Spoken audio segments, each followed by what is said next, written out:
ಸಭೆಯಲ್ಲಿ CM ಆಸೆಯನ್ನ ಬಿಚ್ಚಿಟ್ರ DK Shivakumar. ದೆಹಲಿಯಲ್ಲಿ ಏನ್ ತೀರ್ಮಾನ ಆಗಬೇಕು ತೀರ್ಮಾನ ಆಗಿದೆ, ಇನ್ ಸ್ವಲ್ಪ ದಿನ ಅಷ್ಟೇ, ತಲೆ ಕೆಡಿಸ್ಕೊಳ್ಬೇಡಿ ಅಂತ ಡಿಕೆ ಶಿವಕುಮಾರ್ ಒಕ್ಕಲಿಗರ ಸಭೆಯಲ್ಲಿ ಮಾತಾಡಿದ್ದಾರೆ. ನಾನು ನಿಮ್ಮೂರಿನ ಅಳಿಯ, ನನಗೂ ಜವಾಬ್ದಾರಿ ಇದೆ.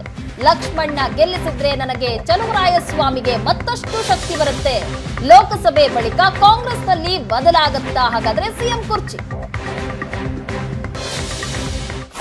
ಇಲ್ಲಿ ಮೈಸೂರಲ್ಲಿ ಕೆಲವು ಪ್ರಾಬ್ಲಮ್ ಇದೆ, ನಾನಿಲ್ಲ ಅಂತಲ್ಲ. ನಮ್ಮ ಸಮಾಜದವ್ರಿಗೆ ಸ್ವಲ್ಪ ಸಮಸ್ಯೆಗಳಿದೆ. ಇಲ್ಲಿ ರಕ್ಷಣೆ ಇಲ್ಲ, ನಾಯಕತ್ವದ ಪ್ರಶ್ನೆ ಇದೆ, ಬೇರೇನೋ ಇದೆ, ಎಲ್ಲ ಇದೆ. ಈಗ ವಿಷಯ ನಮ್ಮ ಇವರು ವೆಂಕಟೇಶ್ ಅವರು ತಗೊಳ್ಕೊಂಡವ್ರೆ. ಈಗ ನಮ್ಮ ಹರೀಶ್ ಗೌಡರು ಇದಕ್ಕೆ ಮುಂದಾಳಕ್ಕೆ ವಹಿಸ್ಕೊಂಡಿದ್ದಾರೆ. ನಾನು ನಿಮ್ಮೂರು ನಡಿಯಾಕದೆ, ನನಗೂ ದೊಡ್ಡ ಜವಾಬ್ದಾರಿ ಇದೆ. ನೀವು ತಲೆ ಕೆಡಿಸ್ಕೊಳ್ಳೋಕೆ ಹೋಗ್ಬೇಡಿ, ಸ್ವಲ್ಪ ದಿನ ಅಷ್ಟೇ. ಈಗ ಮುಂಚಿತವಾಗಿ ಚಲುವರಾಯಸ್ವಾಮಿ, ಕೃಷ್ಣೇಗೌಡರೆಲ್ಲ ಬಂದಂತ ನ್ಯಾಯ ಆಡ್ತಾ ಇದ್ರು, ಭಾಗಕ್ಕೆ ನ್ಯಾಯ ಆಡ್ತಾ ಇದ್ರು. ನಾನು ನೀವ್ ಆಡೋದು ಬೇಡ, ನ್ಯಾಯ ನಿಮ್ ನ್ಯಾಯ ಎಲ್ಲ ನಡೀತಿಲ್ಲ, ಡೆಲ್ಲಿಲಿ ನಡೀಬೇಕು ಅಂತ. ಡೆಲ್ಲಿಲಿ ಏನಾಗಬೇಕು ಅದು ತೀರ್ಮಾನ ಆಗಿದೆ. ಚರ್ಚೆ ಬೇಡ, ಅದಕ್ಕೆ ಚರ್ಚೆ ಆಗೋದು ಬೇಡ. ಇದು 5 ವರ್ಷದ ಸರ್ಕಾರ ಅಲ್ಲ, 10 ವರ್ಷದ ಸರ್ಕಾರ ಇರ್ತದೆ. ನೀವು ಬೆಂಬಲ ನಿಂತ್ಕೊಳ್ಳಿ. ಎಸ್ ಮಧುಸೂದನ್, ನಿನ್ನೆ ದೇವೇಗೌಡರು ಹೆಸರು ಹೇಳದೆ ಭ್ರಷ್ಟಾಚಾರದ ಬಗ್ಗೆ ಆ ವಿಚಾರವನ್ನು ಪ್ರಸ್ತಾಪ ಮಾಡಿದ್ರು. ಇವತ್ತು ಹೆಸರು ಹೇಳಿ ಆನಂತರದಲ್ಲಿ ನಡೆದಂತಹ ಸಭೆಯಲ್ಲಿ, ಒಕ್ಕಲಿಗರ ಸಭೆಯಲ್ಲಿ ಡಿಕೆ ಶಿವಕುಮಾರ್ ಅವರು ದೇವೇಗೌಡರ ಕುಟುಂಬದ ಆಸ್ತಿ ಎಷ್ಟು ಅಂತ ಲೆಕ್ಕ ಕೊಡ್ಲಾ ಅಂತ ಪ್ರಶ್ನೆ ಮಾಡ್ತಾ ಇದ್ರು. ಏನಿದು ಆಸ್ತಿಯ ಅಸ್ತ್ರ? ಜೊತೆಗೆ ಸಿಎಂ ಆಗುವಂತಹ ವಿಚಾರವನ್ನ ಸಹ ಪ್ರಸ್ತಾಪ ಮಾಡ್ದಂಗೆ ಕಾಣಿಸ್ತು. ಯಾಕಂದ್ರೆ ಈ ಬಾರಿ ಲಕ್ಷ್ಮಣ್ಣನ ಒಂದ್ ವೇಳೆ ಗೆಲ್ಸಿದ್ದೆ ಆದ್ರೆ ನಮ್ಮ ಕೈ ಬಲ ಹೆಚ್ಚಾಗತ್ತೆ ಅನ್ನುವಂಥದ್ದನ್ನ. ಹಾಗಾದ್ರೆ ಏನಾಯ್ತು ಬೆಳವಣಿಗೆ? ಸಿಎಂ ಆಗುವಂತ ಆಸೆಯನ್ನು ಸಹ ಪ್ರಸ್ತಾಪ ಮಾಡಿದ್ರ ನಿನ್ನೆಯ ಸಭೆಯಲ್ಲಿ ಅಂತ?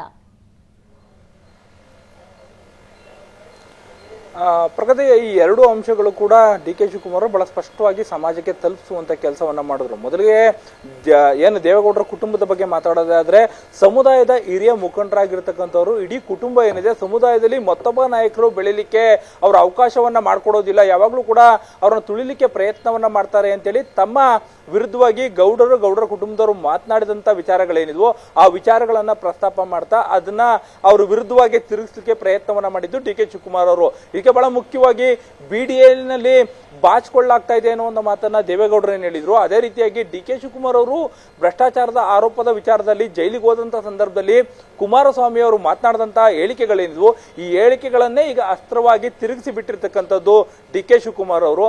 ಅಂದ್ರೆ ದೇವೇಗೌಡರ ಕುಟುಂಬದಲ್ಲಿ ಬೆಂಗಳೂರು ಸುತ್ತಮುತ್ತವೇ ಕೂಡ 1000ಕ್ಕೂ ಅಧಿಕ ಎಕರೆ ಆಸ್ತಿ ಇದೆ. ಅವ್ರ ಆಸ್ತಿ ಎಷ್ಟಿದೆ ಅನ್ನೋ ಲೆಕ್ಕ ಕೂಡ ನನ್ನ ಹತ್ರ ಇದೆ, ಅದನ್ನ ಬೇಕಂದ್ರೆ ನಾನು ಕೊಡ್ತೀನಿ.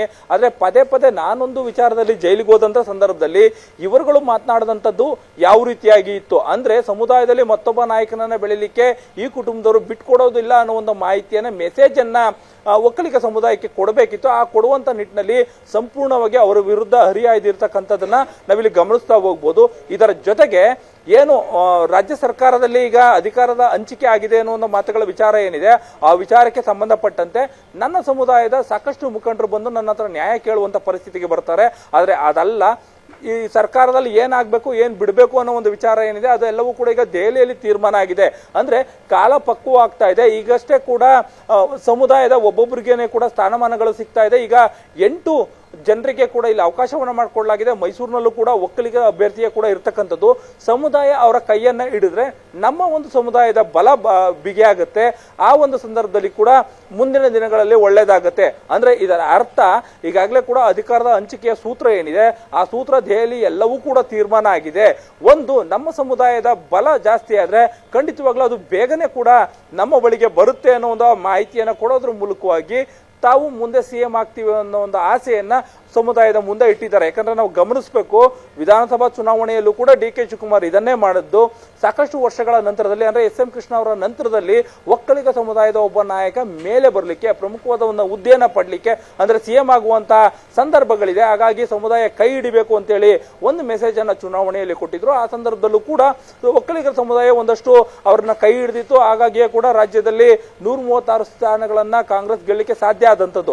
ಅದೇ ಅಸ್ತ್ರವನ್ನ ಮತ್ತೊಮ್ಮೆ ಡಿ ಕೆ ಶಿವಕುಮಾರ್ ಅವರು ಇಲ್ಲೂ ಕೂಡ ಪ್ರಯೋಗವನ್ನ ಮಾಡಿದ್ದಾರೆ. ಯಾಕಂತ ಹೇಳಿದ್ರೆ ಅಧಿಕಾರ ಸಿಎಂ ಅವರು ಸಿದ್ದರಾಮಯ್ಯ ಸಿಎಂ ಆದ ನಂತರದಲ್ಲಿ ಒಂದಷ್ಟು ಹೇಳಿಕೆಗಳು ಬಂದಿದ್ವು, ಸಿದ್ದರಾಮಯ್ಯನವರೇ ಕಂಟಿನ್ಯೂ ಆಗ್ತಾರೆ ಅಂತ ಹೇಳಿತ್ತು. ಅದೆಲ್ಲ ಗೊಂದಲಗಳಿಗೂ ತೆರೆ ಎಳೆಯುವಂತ ಕೆಲಸವನ್ನ ಕೇಳ್ಪಡೆದುಕೊಳ್ತೀವಿ.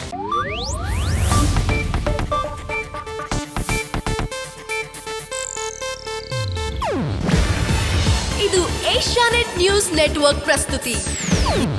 ನೀವು ನೋಡ್ತಿದ್ದೀರಾ ಏಷ್ಯಾನೆಟ್ ಸುವರ್ಣ ನ್ಯೂಸ್.